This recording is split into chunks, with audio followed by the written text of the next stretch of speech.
everyone, welcome once again to S.H.I.E.L.D. Discussions. I am Captain Logan. And I'm the real Manos. Manos, welcome back. It has been a couple of weeks. It's good to see you.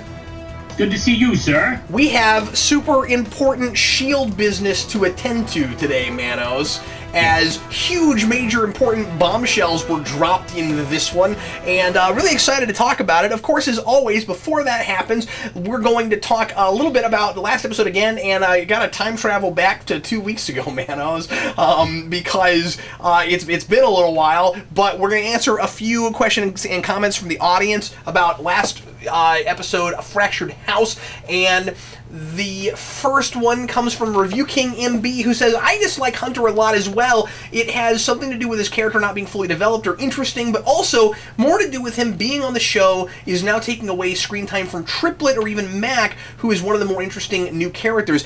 I completely agree with that, or at least I did at the time. I really liked what they gave Mac this episode, though. Mm-hmm.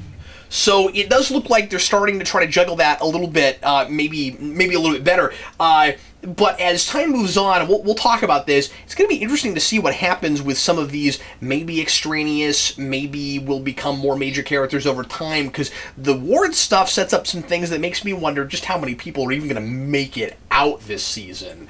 I partially agree with the Hunter thing. I have episodes where, or even individual scenes within episodes, where I'm not too crazy about them, and then I like them.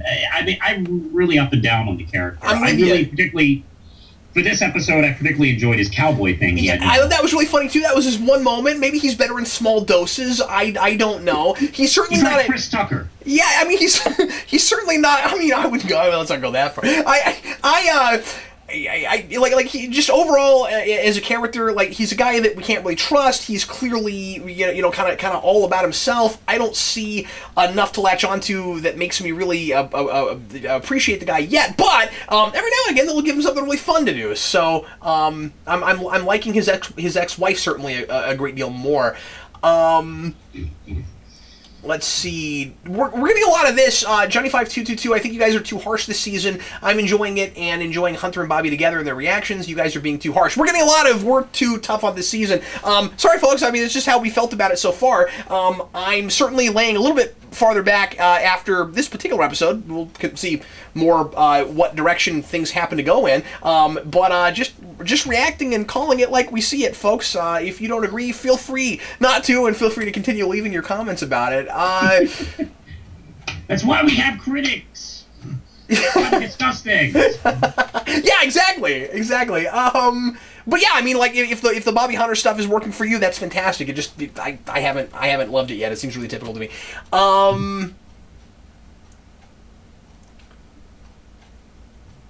Jason and order prediction: tattoo guy at the end of the episode is Ward's younger brother. Well, we know that's not true, but that would have been interesting. Let's see. John Sidney, well, Captain Logan, if you like every even-numbered episode less, it must suck to you that this season is 22 episodes. You're probably going to hate the season finale. I remember you said that this show would work better if it was 13 episodes. You probably didn't mean because it's less episodes, but because it's an odd number, which is hilarious. I think we're finally breaking out of that mold now, but there for the first few episodes, that seemed really strange. I'm glad that seems to have kind of fallen off a little bit, although this is the 7th episode, and one of the better episodes of the season, so, I don't know. But we also are on both the plane... It's like a reverse Star Trek thing. That's right. In this case, the even numbers are not so good. Except that was never completely 100% accurate, but... But we're not here to talk about that. Dan Cakeshard. I'm actually hoping for a romance arc between Fitz and Mac. It seems like the natural development for their story as it is now, and I'm getting some vibes that remind me a lot of early Tara Willow. I want Fitzsimmons to have more time to grow as individuals outside of their unit, but I'm not holding my breath. That's interesting. If they went there, I think I could be made to buy it. That's actually an interesting idea. Yeah, I would never have thought of that.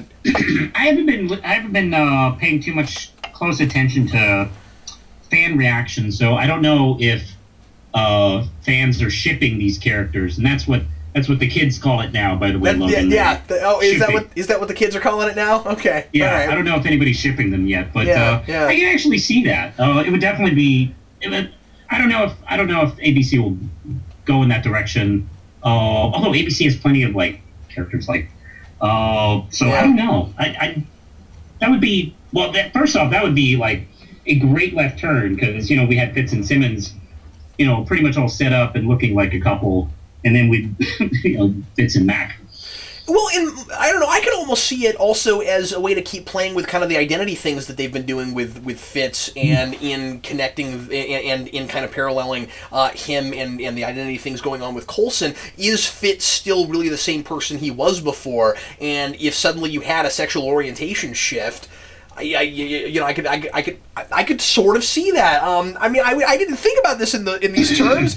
They have chemistry, I guess, if you want to look at it like that. But also, I like their relationship. Just even the way it is. I like that Mac is kind of like latched on to Fitz and is trying so hard to help him get his groove back. I thought the scene with them together. I knew you'd laugh at that. I thought that the. that the scene with them together in this episode with the video game was pretty cool, and just that nice quick moment of it was kind of throwaway, and I really liked it how subtle it was. It was just no, you need to work on your hand-eye coordination. That was really good stuff. Sotnos, maybe I have a very limited sense of humor, but I laughed at the scene where Hunter and Bobby shot that guy while in the middle of an argument. I had to play that moment twice. That's funny. Hey, Manos, why don't we go ahead now? There's plenty of other stuff here, but let's go ahead and jump on to today's episode. It's the writing on the wall. Once again, the show is so good at naming episodes. Good stuff there. Wow, lots of things to talk about with this one. Let's start with just the big, important mythology things and kind of just the plot heavy. Here's where things are going. So we know now that it wasn't just a map, but actually a diagram for an entire alien city. That's kind of neat. That was a bigger payoff than I expected for this whole thing. And I really like that. Are we gonna go there? I mean, is that where this is all headed? Is this show gonna actually attempt to show us a CG alien city? I don't see these characters going in space, so I wonder what I'm saying is, how are they going to pay that off? Like, what exactly are they going to do with that? Because, okay, so now we know it's an alien city, but so what about that, right? Like, that's kind of the big question, is these characters, given the serum in their blood and all of that, were kind of compelled to find out what in the world this city is, and we know that it's connected somehow to the obelisk and all that stuff, and so we know all these things, as they kept saying in this episode, are connected, but so what about that? Like, I don't know what we do with that ultimately. I was very, very pleased with this episode as far as the story arc, what it delivers. Mm-hmm. As an individual episode, it's kind of light on entertaining plot, but the important key elements of the series and where it's going, I think this was a very important episode, because I'll be honest, what I'm really pleased about was I thought we'd be taking a lot longer to get to this. I don't know, did you? I thought we'd be like halfway through the season. I was worried, or further even to the end of the season. I was worried we would be on the city. At the same time, what we don't know is how big of a payoff it is. Because in season 1, it's like they did their best to stretch, 3 servings of food for 10 guests. That's a great way to put it, yeah, because it wasn't until the very end that we got the very end of the season that we got the big reveal that Coulson resurrected himself. Yeah. And you're right, they could have really stretched this a whole season. The thing I was surprised most about, I really hoped that what in the world it was a map to would get paid off here in a couple of episodes. That I was less surprised by than I was by Coulson is now okay already. Mm-hmm. I don't mind that, because I'm not saying it's bad. I was just surprised that I don't know why I'm saying that. I guess I kind of figured that somehow that would last longer. I'm actually kind of glad, because hopefully this means, we've seen, this is the first plot point. The second plot point is the discovery of the diagram of the city, and everybody is kind of like, they passed this big mental block that was kind of affecting everybody, making everybody go crazy, because it was almost like they were like, they had this thing in their heads, and it was affecting them, making go, and react in several different ways. Of course, the character they're following is killing people, and Coulson is, carving, and of course, what's his name from last season? Garrett. Yeah, Garrett. Yeah, he behaves the way he did. Yeah, and I like the fact that we're apparently going somewhere. This is like a little bit bigger story than just finding out one thing. Which is like, to be honest, I hate it when shows do that. Make me wait an entire season for one piece of information. Here's the difference between doing it well and irritating viewers and stringing us along is whether or not there's actually a build-up to it, or if it really is just stalling out and doing random things until we get there. Kind of the I know I go to this a lot now just because this is where my head's been for so long, but it's the Todd McFarlane Spawn model, where it's you have a particular episode number that you have written out for, this is when we're going to reveal this, and if you have to do that, find a way to make it feel organic getting there.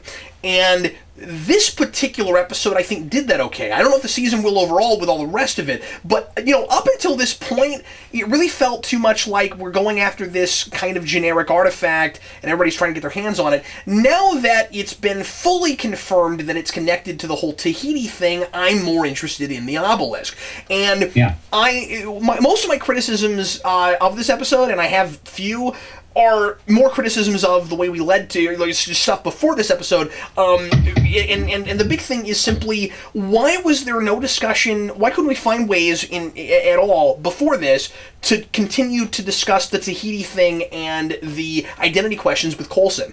Because his resurrection had not been brought up at all this season up until this episode. And then all of a sudden we're back to all of that, and it felt kind of jarring. And that's where we should have been the whole time. I'm not saying that the plot should have been about that. I'm saying that there should have been somehow more discussion about that, just to help the audience realize that it's all gonna, it all matters, it's all gonna come together. I didn't trust it. Mm-hmm. And now I'm finding myself maybe trusting it a little bit better. I don't know. I guess we'll see. I still feel like moving forward, we may not be getting as much mileage and doing the most interesting things we could do with Coulson's resurrection. I guess we'll see where all that goes. They still have not gone far enough yet to me in discussing.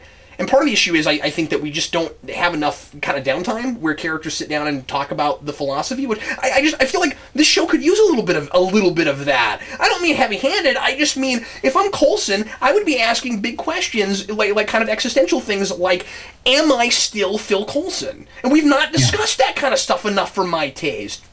I would kill for a couple more Monster of the Week episodes. Really? Why do you say that? Really? I don't know. That's what people are calling, episodic episodes. But I know what that means. I'm just saying, why are you saying that? Because it can get us out of this story for just a minute and have us breathe. And you can use them.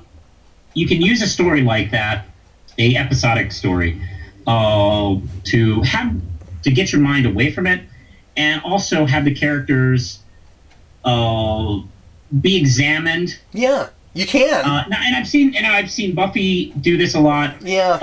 I've seen X-Files do it, where the mythology story is in the background and it's in these characters' heads, and hey, we're trying to uncover this conspiracy in X-Files, but hey, this monster we're dealing with kind of reflects on the problem. Yeah, and then absolutely. we can go in, watch this episode, have fun, and get back, and we can use that to really get into character moments. When you have a storyline that is like just the season storyline all the way through, it's sometimes like prevents us from doing that as much. I mean, that's a good use of that. And I would like to see Agents of S.H.I.E.L.D. do that soon. But not with this show. The problem is that these writers are not as good at the episodic as they are the overarching.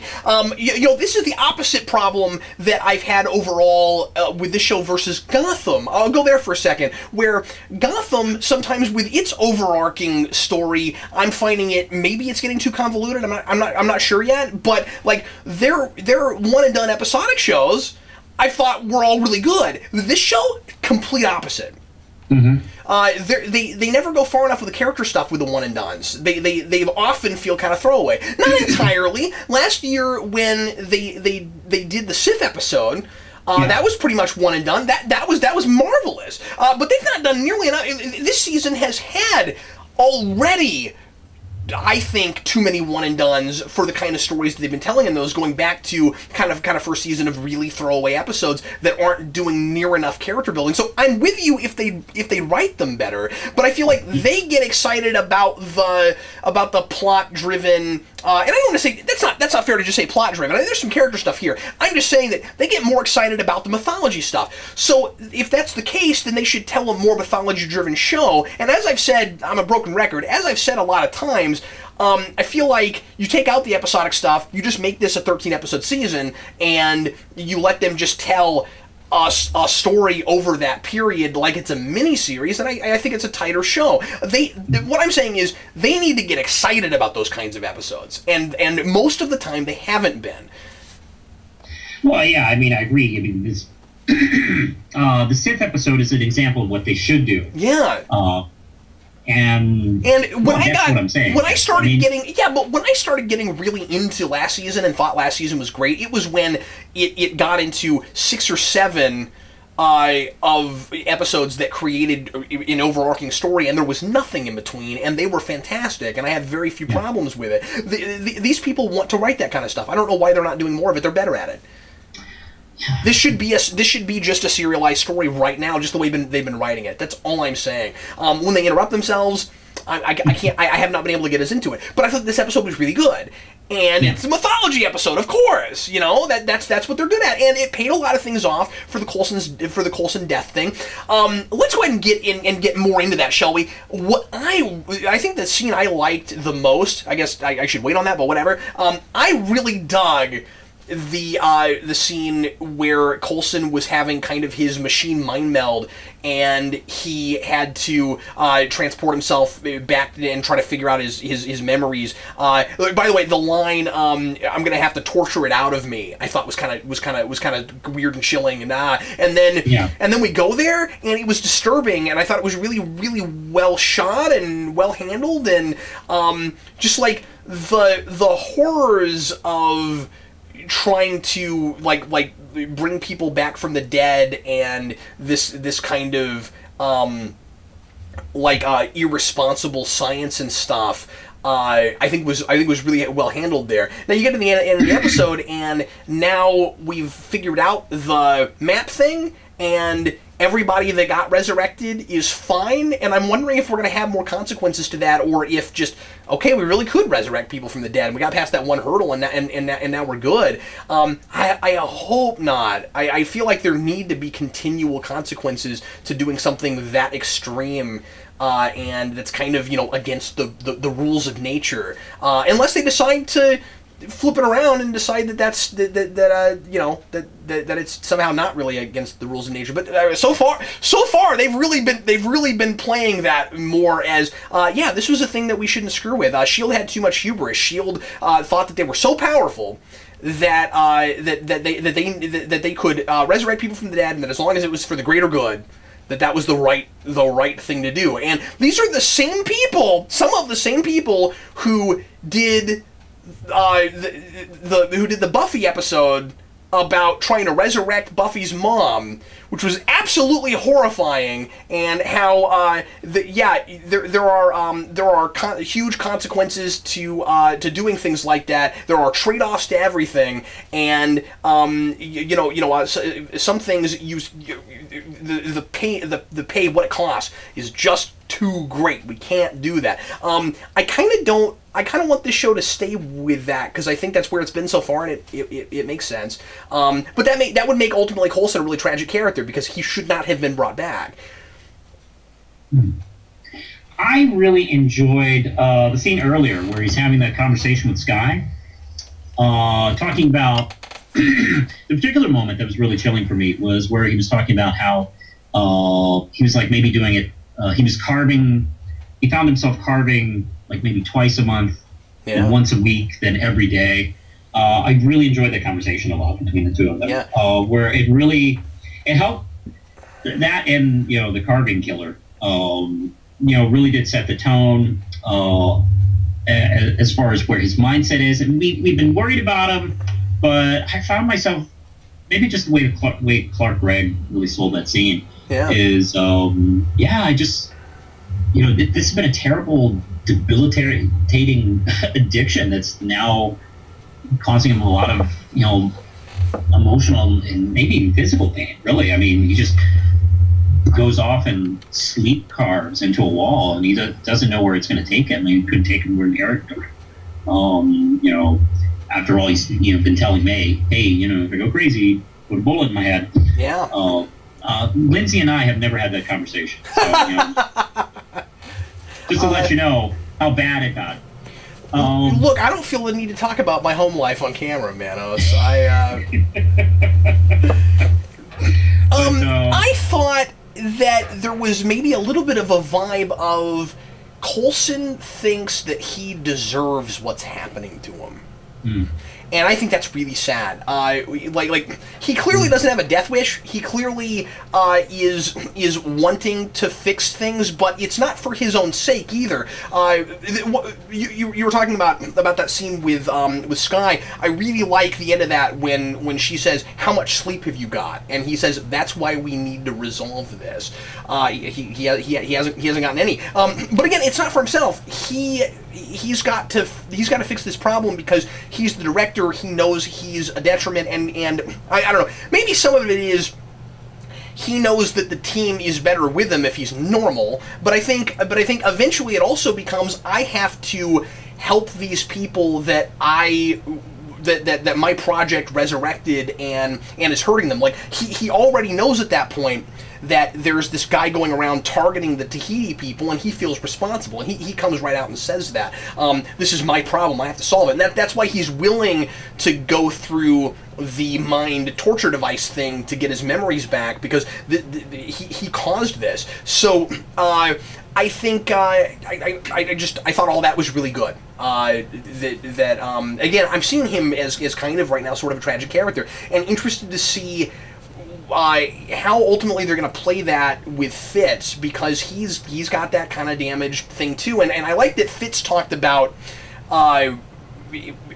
his Coulson's mind not being jumbled, but his memories being erased, and he relates to that because he has all these things he constantly can't conjure up in his head.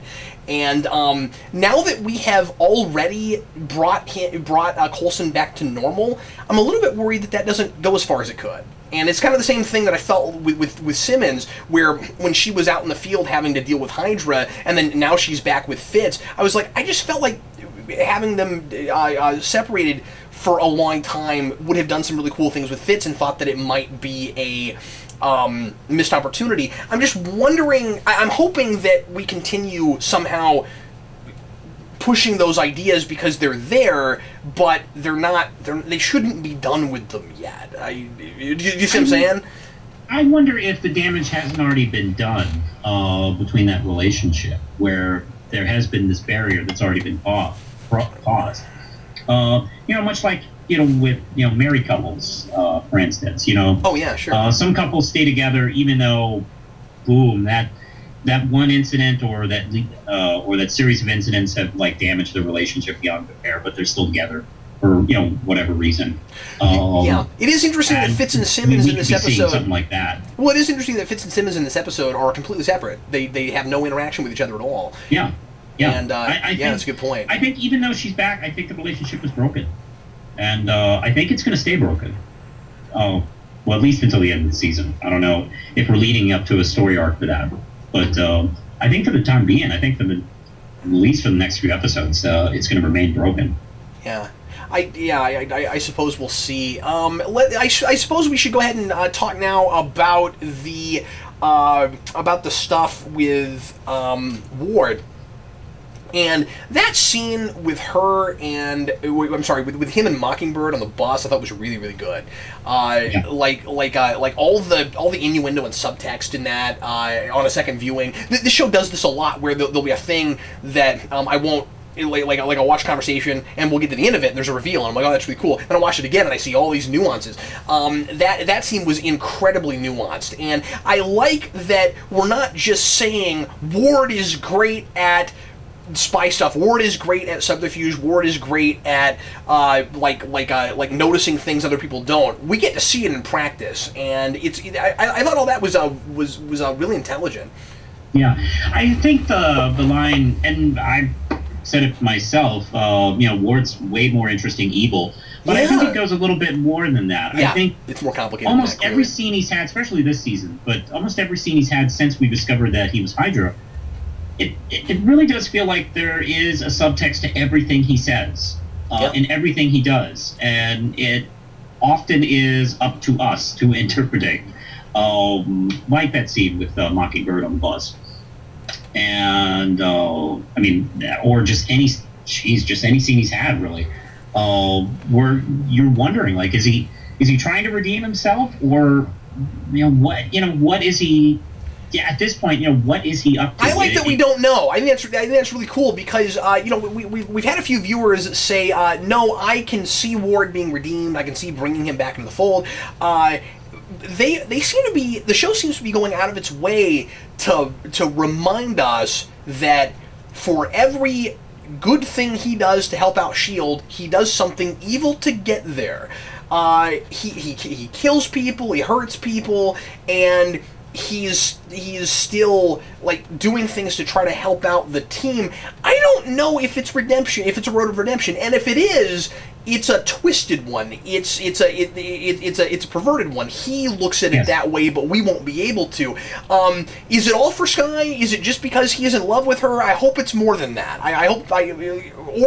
if it is just that, I hope that they make me buy that he's gotten there for some reason. But I feel like that's too easy. I don't know. He's doing it for Skye. He's doing it for love.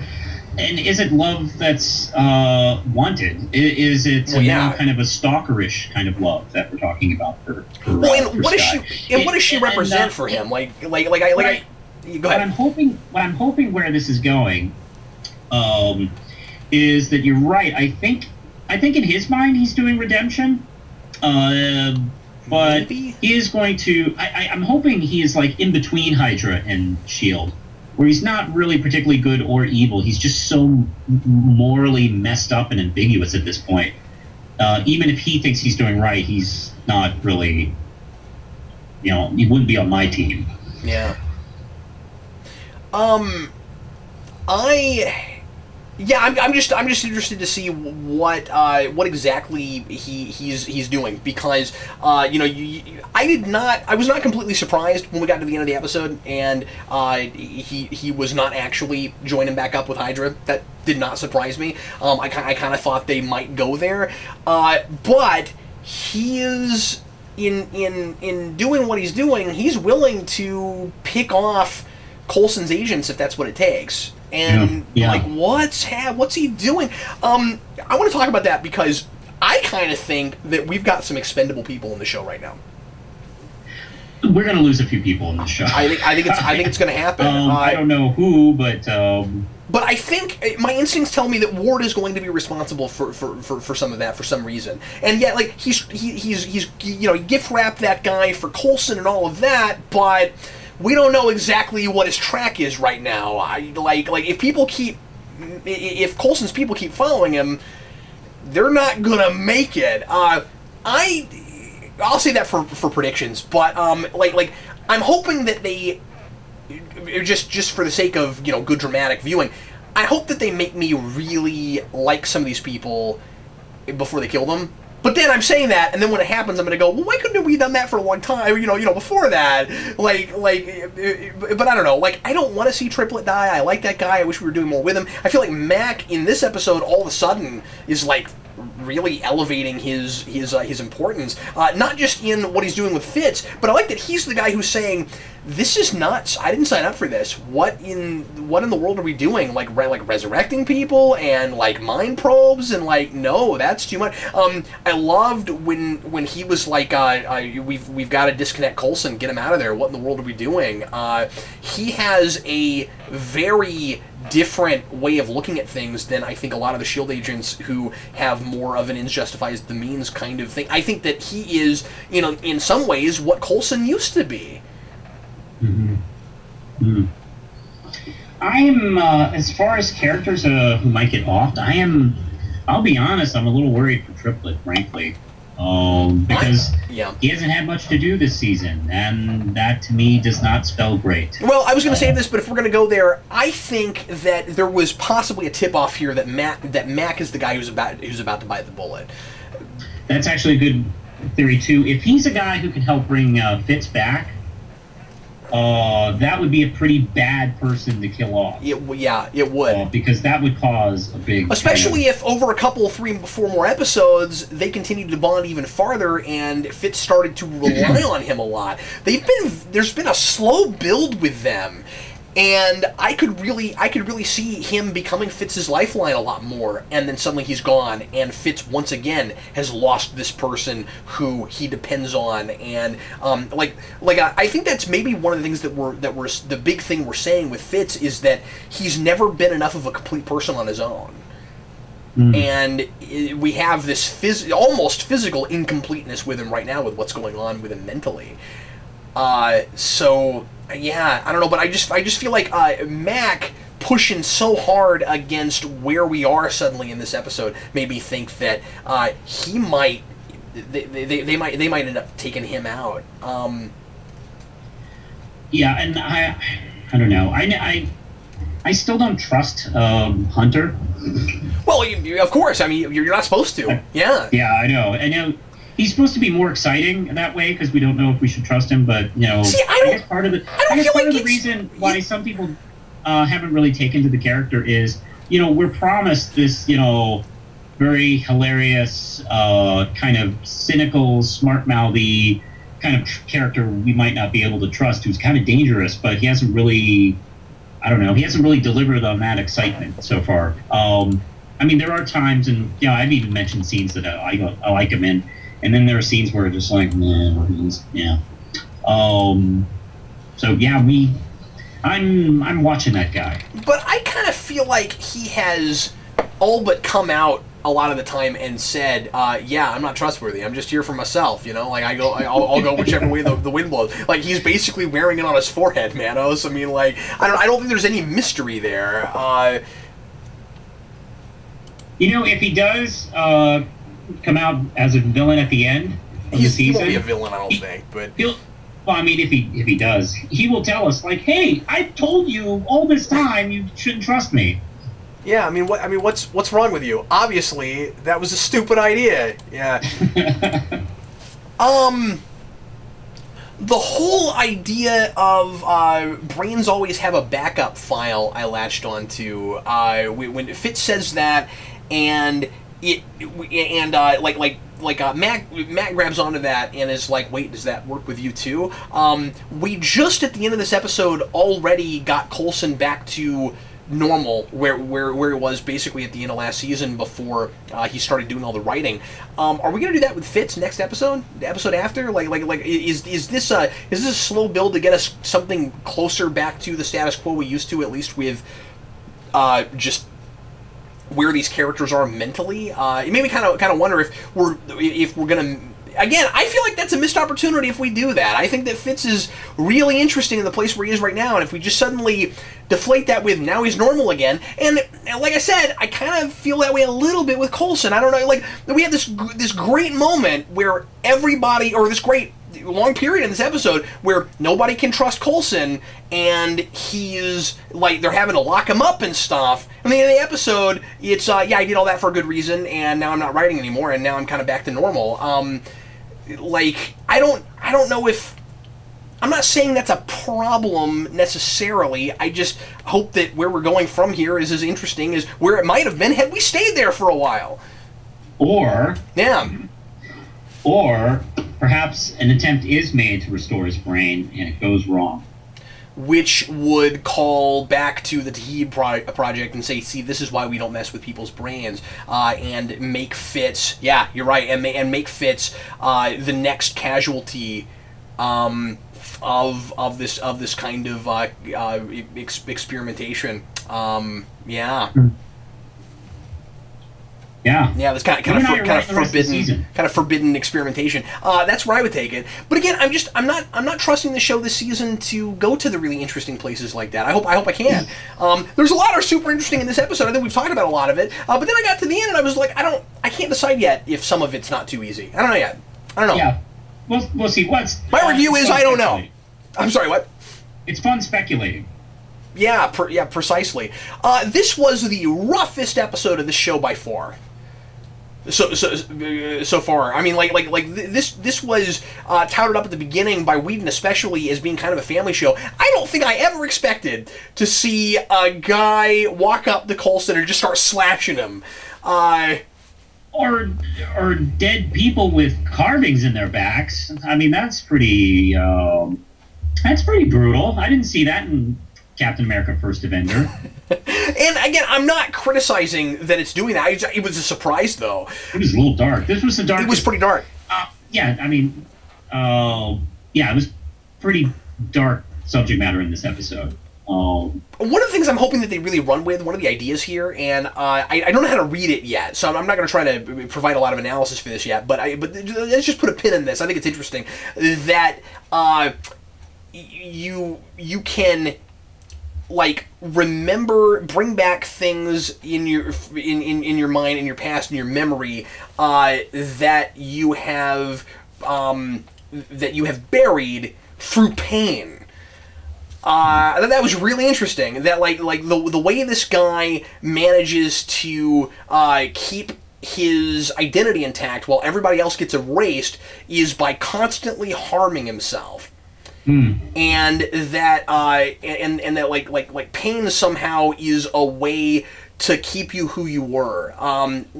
That's really interesting. I don't know what ultimately to take from that. But it's almost like there's some kind of connection between identity and who we see ourselves as and who we are and pain. Like the common denominator is pain. Wow. Well, you can't make that case that we all do have our pain. Yeah, that's right, and that we remember pain more than we remember anything else. That's really interesting, and like they had to make him kind of like a dark bad guy in order to even think of doing that. I thought it was a little bit silly that we didn't know very much about his past. He was just he was from the dark side of S.H.I.E.L.D. He did bad things, and like I would have liked to have known a bit more about that guy. We're a little slim on the characterization sometimes in the show, and that was a guy that seemed really interesting to me. And it was just sort of, well, he's bad, and so he's got this dark side that comes out faster, and that's why he's able to retain more of who he really was originally. But I thought it was really interesting. Might have been funnier if he just worked in the office.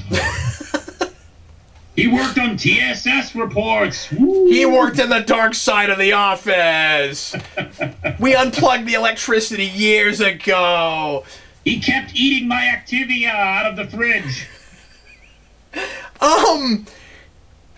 This is a minor side thing. Tell me if you had this. That I can't remember his name, but that guy. What was it? Was it Derek? Yeah, Derek. He looked too much like Garrett. Did you have that? Like there were a couple places where I kept going, wait a minute, is that supposed to be? No, that's not Garrett. And there's something about his mannerisms, like the way he would hold his head this way, and then the way he held his mouth. There were places where I was like, he seems a little bit too much like who is that actor? I can't remember his name. Paxton. About, yes. Bill Paxton, yeah. Bill Paxton. But you didn't have that?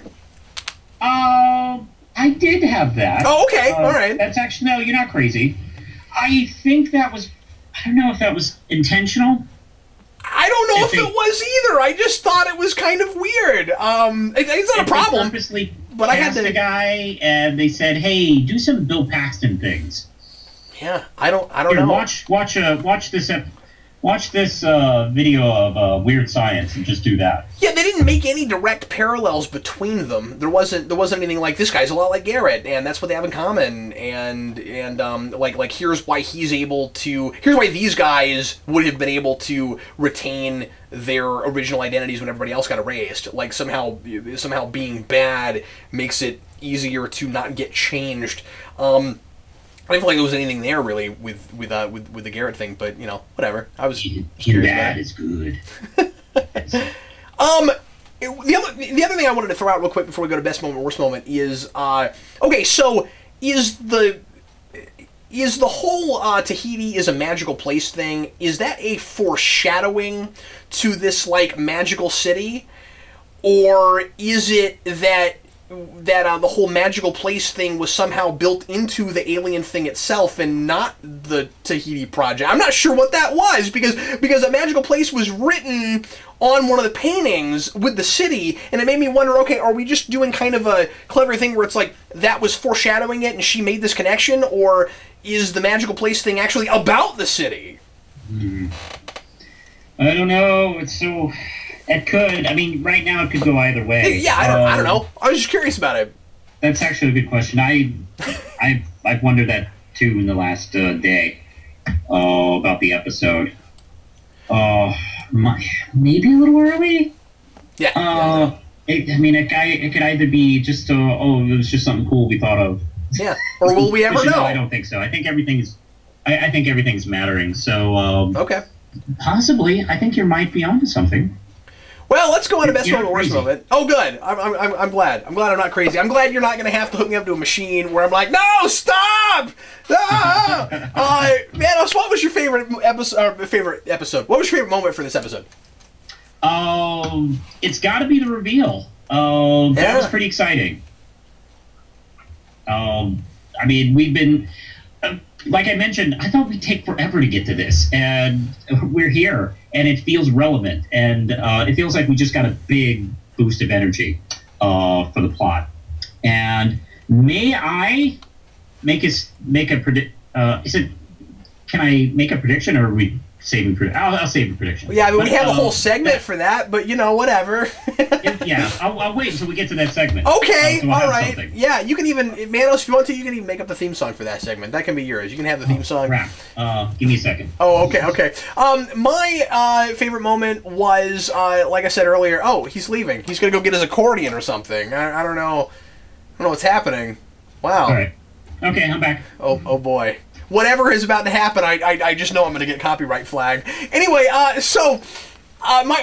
best moment, as I said earlier, is Coulson reliving the Tahiti days. Like I said, that was really well shot. It was incredibly uncomfortable. I liked the choice to switch him with Garrett or with Derek and in that scene and say I have to know what it wants me to know, suggesting, giving kind of the question of, is Derek going around doing what he's doing because this alien writing compels him to, or does it have to do more or as much with who he was before, and like how does the alien writing thing change different sorts of people? So how much of Coulson is still the Coulson from before, and how much of this guy is still that guy from before? And what we kind of find out by the end is that, this guy was able to keep who he was, but he was a terrible person. And Coulson manages to not do anything horrible to anyone because of,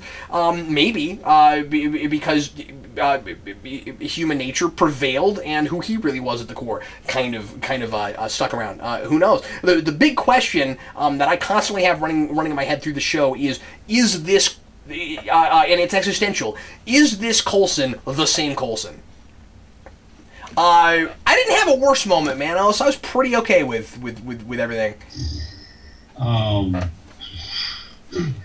don't actually have a worse moment either. I'm sorry. Oh no, you don't have to apologize. That means it's pretty good. Okay. Well, my apology to the people who absolutely hate the show. Oh. They're like, well, I'll give you 5. I think cowboy hats are stupid. That's dumb. Time for quotes. Sky is, you go on a date with the crazy wall, you need a chaperone. I liked that. Also, she gave us the everlasting gobstopper of firewalls. Yeah. Did you have one? I also had a skyline. Something like Skyline. In the history of bad ideas, this is light years away. Yeah. Ahead of everything. I thought that was a pretty good line. Maybe the best line of the whole episode, though, was Columbia, necktie, or bullet to the head. I really dug that. And I fell for it the first time. I was like, oh man, what's happening here? And then, like again, so much nuanced stuff with Ward. He gets that drink, and then later on, he's talking about... he's talking with the guy who works for Whitehall, and he's like, I'll deliver Coulson to you, and you can give him a bullet to the head, and we're using that drink in that scene, but then later on, of course, we find out that he's not gonna do that at all, and I don't know, I like the way that all played. I don't know, I don't have anything interesting to say about it, but I like that. Anyway, comic book references, the big thing people are wondering about is if we just got kind of a name drop of Microchip. Because Sky mentions a hacker friend of hers and calls him Micro, and the way she name dropped it, she very easily could have just said, I have a hacker friend. I don't know why there would have been a name if this is not a reference. I knew that too. I'm not the biggest Punisher fan, as you know, but I'm familiar with his lore, and I'm familiar with Micro. And my ears perked up when I heard that too. It's like, where are we with the Punisher copyright? Who's no, we know Marvel has that now. They've had it for a while. There's no plans yet. There's no talk of plans yet of what they're going to do with him. So I mean, like, yeah, so everybody's like, oh, is Punisher going to show up in the show? I mean, I doubt that's where they'd introduce him. I think it's more likely that they would do something like the Daredevil Netflix show and give him his own show. And that's what I would hope for. I think that would be a really good idea. But it's ambiguous because they said Micro and not Microchip. It might not be anything. Well, they might have been playing that line. Yeah. Frankly, like, I don't know if we can use this, but let's start that wheel turning right now. That's kind of the way that struck me. But I mean, so often their references, it's hard to tell if they're really references that I don't know. Let's go ahead and go on to I'm sorry, guest stars. The big one I wanted to mention is Joel Gretsch was in this episode. He's the good Tahiti patient that gets the gun pulled on him, and he was one of the main characters in 4400. I love that actor. He's fantastic. As soon as I saw him, I was like, cool. And there's going to be apparently a Scream TV series, and he's one of the main characters, and he's the sheriff in that. That's interesting. I don't know how you make a TV show based on Scream, Manos. Is it Scream? I don't know Is either. it that movie, or is it just a different thing called Scream? Maybe they'll do a... I don't know if it's actually based on Scream. Maybe they'll do a Friday the 13th kind of thing, where it's not really got the killer in it, but it's got the name. Boy, I think it actually is maybe connected to that. Weird. Anyway, okay, sorry, I didn't know about that. All right. Well, I guess I guess they could stretch a murder mystery for a season of episodes. And I don't know how familiar you are with the Scream trilogy, but there's a different killer in each movie. Right. Well, thanks for tuning in to another episode of my looking up stuff on IMDb. Anyway, that was the one I wanted to mention. Killer, he just killed this conversation cold. So Manos is sorry about that. Manos is chomping at the bit to give us a prediction. So go ahead, man. Okay. Manos.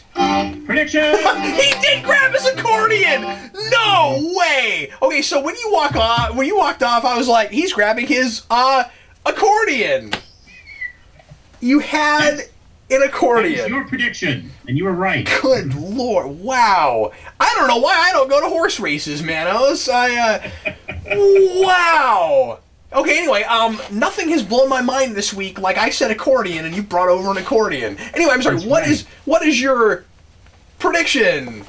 My prediction is about the whole diagram of the city. Mm-hmm. I'm pretty sure that's the Inhuman City. That's my prediction. I think you're right, and a lot of people are. What do you call it? Attilan? What do you call it? Attilan? Yeah. I think it's Attilan. Anybody can correct me if I have the mispronunciation going on. But I do think we're looking at Attilan, and we're starting that ball rolling as far as the Inhumans are concerned, and this is how we're doing it. Yep, that makes the most sense to me. There's been a lot of talk that S.H.I.E.L.D. will probably do something related to the Inhumans, and that Age of Ultron is probably going to give us the Inhumans already, so, or at least say something about them. So, we've got to expect some kind of a slow build to a connection to Age of Ultron, given that this season will end right around when that comes out, and it's their only chance at some kind of a big connection or crossover thing with any of the movies, because there's nothing else coming out between now and then. Yeah. And they didn't get a chance to do anything with Guardians, and what in the world would you have done with that? So, yeah. All right, time for today's trivia questions. And, Manos, what was yours from last time? And what was the answer? By the way, let me say real quick, by the way, that nobody sent us any that I saw. So, anyway, sorry if I missed yours, but I didn't see any. So, anyway, so no one cares, but we're gonna say it anyway. So, Manos, what was, or maybe we just stumped them. Our questions were so hard. Yes, they were really... They were brutal, yeah. Mine was about the Whiplash from the TV show. Of course, there were two Whiplashes. The one that appeared in Iron Man 2 and this guy. Yeah. I forgot the name of this particular one. But he loses somebody in a particular issue. He loses his wife. His wife was killed. It was an issue of Elektra. And I unfortunately do not remember what issue that was. But it was in Elektra. It happened around Elektra. She was aware of it. If you had asked what series it happened in, maybe somebody would have answered it. Well, That's a good one. That's a better way of asking that. Thank you. My question from last time was what was the name of the bombs that disintegrated people, and they were called splinter bombs. And now we're gonna go on to today's questions. And Manos, what is your question for today? I think that city is the Inhuman City, Attilan. What's the nickname of Attilan? My question... Yeah, what's the nickname? My question this time is, as always from the episode, it's what band does Skye evoke in describing Janice's taste when she says she and Coulson have nothing in common? They're in her apartment, and she says, you and she have nothing in common unless you suddenly became a blank fan. Fill in the blank. That's my question. And if you know the answer to either or both of our questions, don't be shy. Feel free to answer them both. Go to Geekvolution.com, click on the contact page, and send your answers right on over. Whoever is quickest on the draw, and gets it right, I will mention in next week's episode. Manos, pretty exciting stuff this time. I thought so. Yeah, very important episode. Everybody, thanks always for watching. We sure appreciate it. I am Captain Logan. I'm the real Manos. And your accordion playing is brilliant. Let's play us out. Yeah, play us out. Hey, they're the Agents of S.H.I.E.L.D. and they're finding stuff.